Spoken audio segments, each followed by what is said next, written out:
recording session now. And I'm going to share my lecture tab. Okay. And so we're going to be talking about two concepts, emergence and progression. The week on here is off. I'll have to update that later. Does everybody see the screen?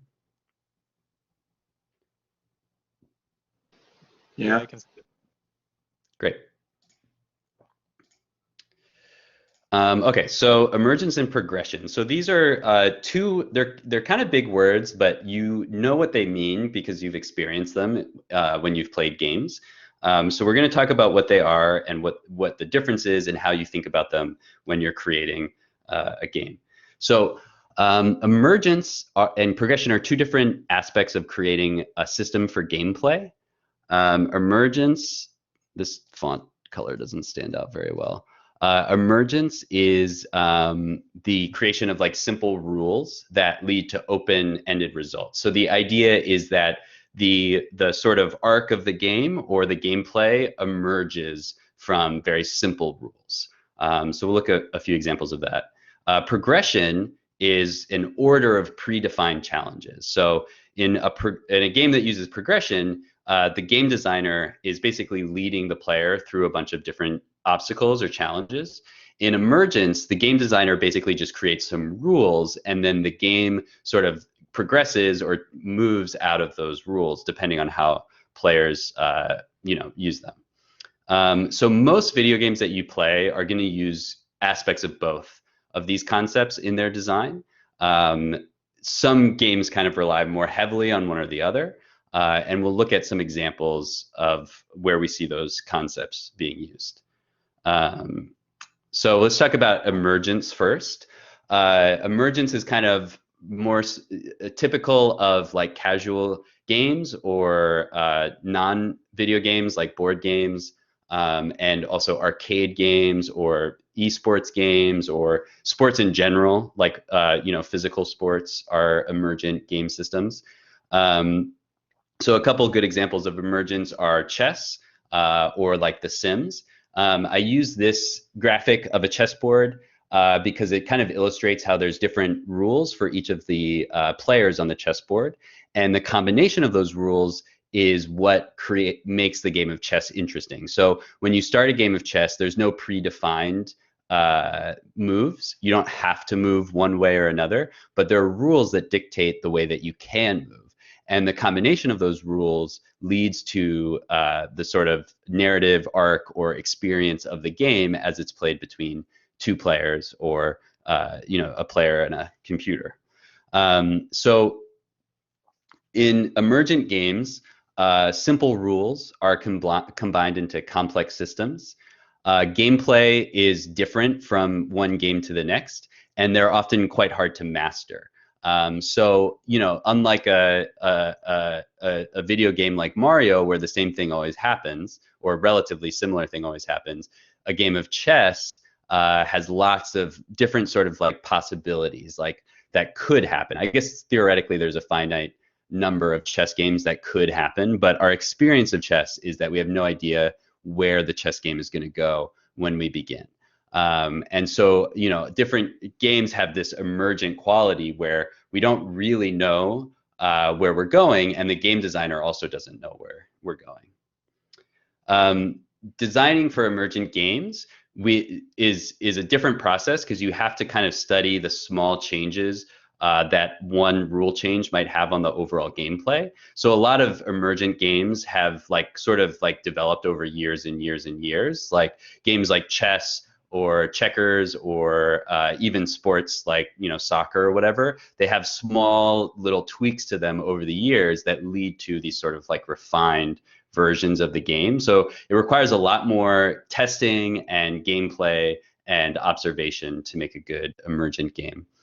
A game of emergence will have a strategy guide rather than a walkthrough. There's no way to walk through every step of an emergent game because you can't predict what those steps will be. So rather, you would have a strategy guide that says, if you do this XYZ actions, your likelihood of winning increases. typically a game of Emergence will have a very short playthrough. So a game of chess, it could last a long time, but it's not going to last, weeks and weeks or months and months like a narrative RPG game might take. There are some exceptions of simulations like The Sims or Civilization is another good one. And emergent games are more likely to have an audience. So you might have an audience for a chess match. You might have an audience for an esports event like, an Overwatch game or a Rocket League game or something like that. Because it's an emergent game, there's not a predictable ending, and so there's more likely to be an audience. Of course, we have Twitch streamers that show all sorts of games, and you might watch a game that you've never played before. But you're more likely there's more likely to be an audience for an emergent game where you don't really know what the predetermined progression is. Goals in an emergent game are usually set by the individual players rather than the designers. So for a player has to kind of like set up what are their strategy or their goals to win the game. And for an emergent game to be successful, the outcome has to be greater than the sum of its parts. So the strategy and the sort of like thinking that goes into the game is usually much more complex than just the basic rules. There might be like 2 or 3 very simple rules, but because of the complexity of the system, it leads to something that's greater than the sum of its parts. In an emergent game, you usually have some type of winning condition, and you have to kind of account for what's likely. So, in some games, if you take chess, you can have a draw. So there's a winning condition, but it doesn't always happen.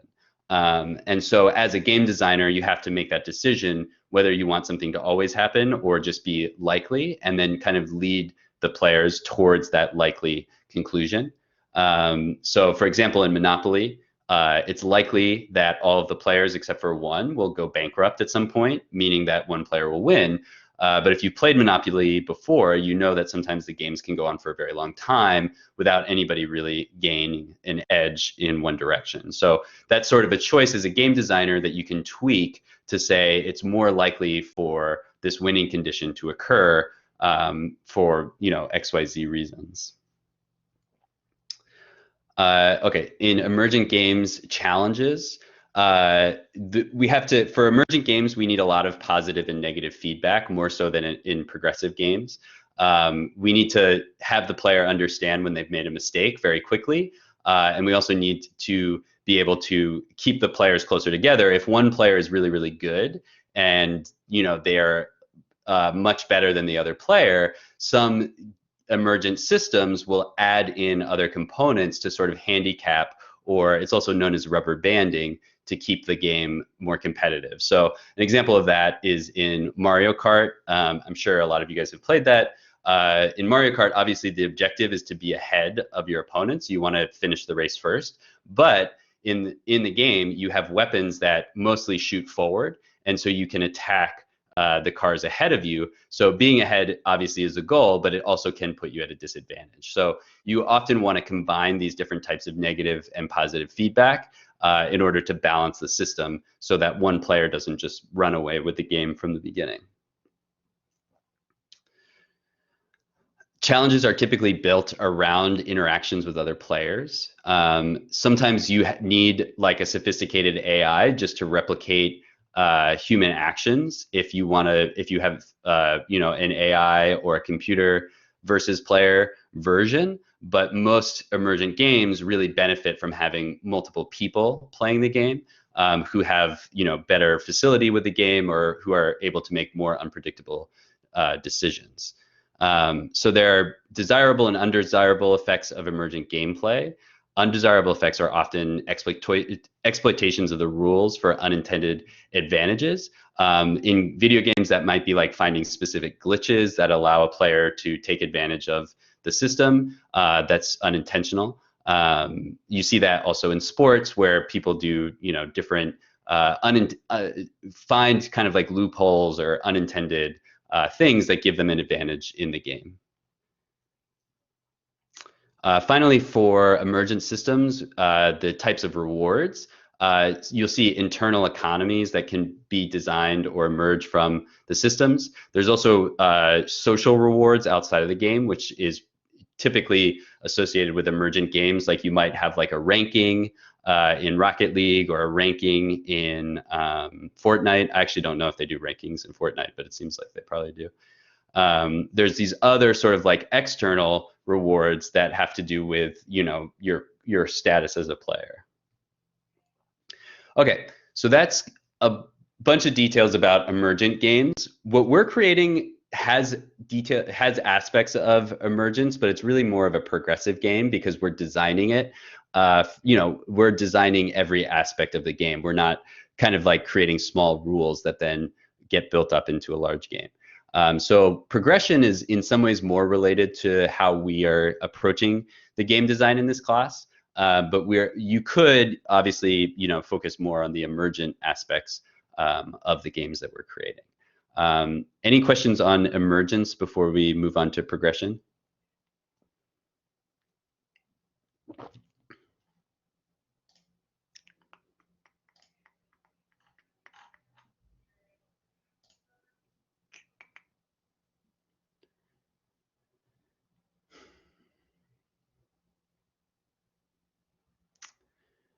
All right. So here we have a screenshot of King's Quest. You can see that, you know, there's a bunch of screens laid out in a row. And as a player, you can access different screens through, you know, different modes. Like you could start in one screen and go to the right or go down, etc. But there is a predetermined number of sort of levels or worlds that you can explore, and there's also predetermined paths that take you through those worlds. So even though it's a non-linear game, which you can explore in many different ways, it's still a progressive game because there's a predetermined set of things that you can do regardless of what the order of them is. So progression is kind of interesting in this way. If we think about Super Mario, the progression is very obvious. You start on the left and you move to the right. And you have a little bit of, you know, sort of variation in how you progress through the game in terms of whether or not you kill all the Goombas or collect all the coins. You have a little bit of flexibility there. But ultimately, if you want to win the game, you have to progress to the end. When progression is more complicated, it can be nonlinear, like in King's Quest, but we still have, you know, a starting place and an ending place, and everything that happens in between is predetermined by the game designer. So with progressive games, you don't have as much of a burden of creating like really, you know, unique creative rules that will lend itself to an exciting emergent experience. You have a lot more of a burden of like building all of the assets, creating the narrative, like placing everything in the right place. So they're very different experiences as a game designer. In progressive games, we have levels or stages that control the player's progression through the game.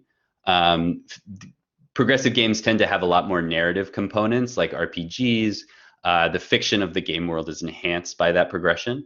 Narrative in game space is expressed spatially rather than temporally. So, you know, in a film, obviously the narrative takes place over time. The film starts at, you know, minute 1 and it progresses to minute 90 or whatever, and it's always going to be the same. In a game, space tends to take the place over time. So we can progress through the game at different speeds, but the spatial aspects of the game are always the same.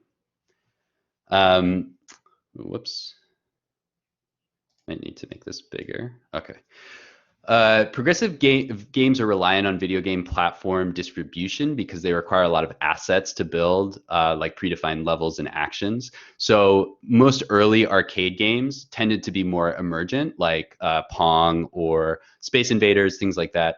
As the capacity for a video game to contain more content started in the 80s with Nintendo and other games like that, it was possible to have levels that were pre-designed because you have to kind of like ship that with everything already decided. So that takes up more memory. In progressive games, you have walkthroughs that kind of show every part of the game. So if you don't want to buy a game, you can just read the walkthrough or watch somebody else play the video, and obviously you don't get to interact with it, but you do get to see the progression of the game. Most progressive games tend to be single player, but there are also multiplayer components where you can, join a team or play a game as a group. Gameplay for progressive games is expected to be longer, but usually you'll only play through it once. So when you buy, a big game with a long narrative, it might take 60 hours to play the whole game. But once you've played it, unless it's like your favorite game, you're probably not going to play it again. And typically they're easier to learn. Typically they rely more on the sort of like conventions of the genre. So if you're creating a 2D platformer, we can kind of assume that people know that you go to the right and you jump and you land on enemies. We don't have to spend as much time explaining the rules, because by following the genre conventions, we can focus more on level design and progression through the game.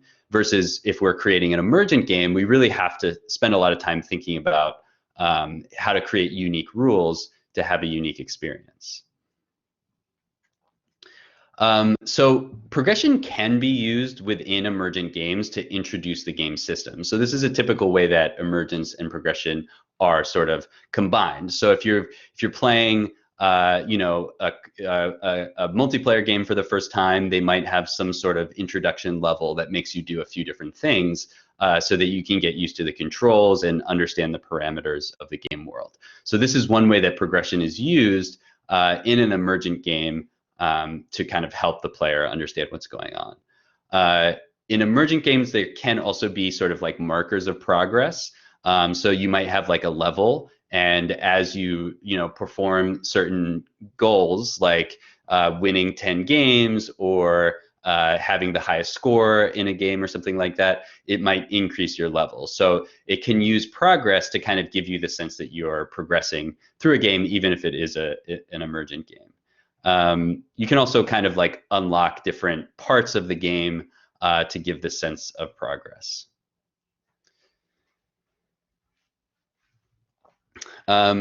Games like this are designed so that the character appears to have freedom. You can think about like open world games, but you're likely to encounter story or progression through regular gameplay. So this is another decision that game designers make. If you want to give the player sort of the idea that they can do whatever they want, but also lead them through specific progressions, there's this kind of balance that happens in designing the game.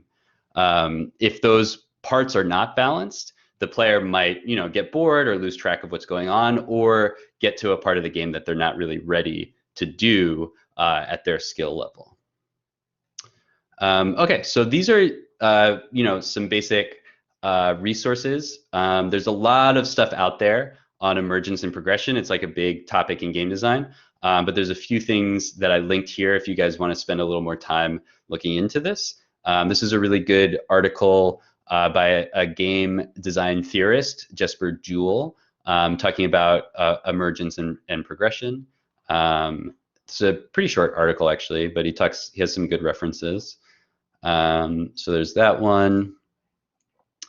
There's a article on sort of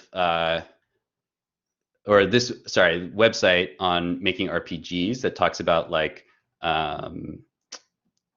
designing levels and thinking about progression in that game.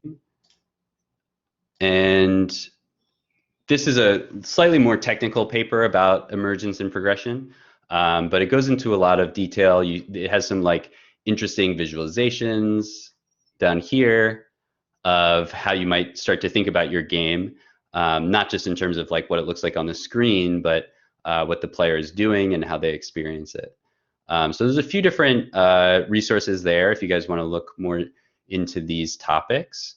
I'm going to stop here and see if there's any questions, and then we'll move on. So I'm still recording, but any questions before we move on to the next, to the end of the class?